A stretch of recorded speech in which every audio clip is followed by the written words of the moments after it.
Opening பவுலர்ஸ்லாம் கதற விட்டவர் இந்த ஜெயசூர்யா.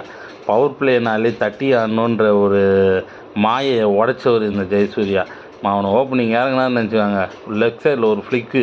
வெங்கடேஷ் பிரசாத்தாக இருந்தாலும் சரி, மெக்ரதா இருந்தாலும் சரி, ஃப்ளமிங்காக இருந்தாலும் சரி, ஷான் பொலாக்காக இருந்தாலும் சரி, யாராக இருந்தாலும் சரி, அந்த காலத்தில் நம்ம அவனை வந்து போலிங் போட நடுங்குவாங்க நம்ம ஜெயசூர்யா ஆப்போனண்ட்டாக இருக்கிறவங்க.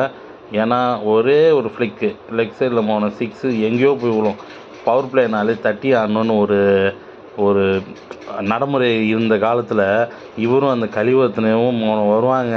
15 ஓவருக்கு அவனை 90, 95 இல்லை 100 ரன்னுக்கு மேலே அடித்து கொடுத்துட்டு 2 பேரும் அவுட் ஆகிட்டு போவாங்க. முதல்லாம் எப்படி இருந்ததுன்னா 15 ஓவருக்கு 40 ரன்னுக்கு ஒரு விக்கெட் அப்படி இருந்தாலே சூப்பர். அந்த மாதிரி இருந்த ஒரு மித்தை உடைச்சது இந்த ஜெயசூர்யா தான்.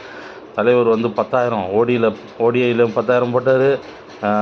டெஸ்ட்டில் ஒரு 6,000 7,000 போட்டார். அப்புறம் போலிங்கும் அவனை வேறு லெவலு. 10 over confirm. இவரும் முரளிதரன் நடுவில் வந்து விக்கெட்டை அள்ளிட்டு போவாங்க. ஸ்ரீலங்காவோட பொற்காலத்தில் வாழ்ந்தவர் இந்த ஜெயசூர்யா.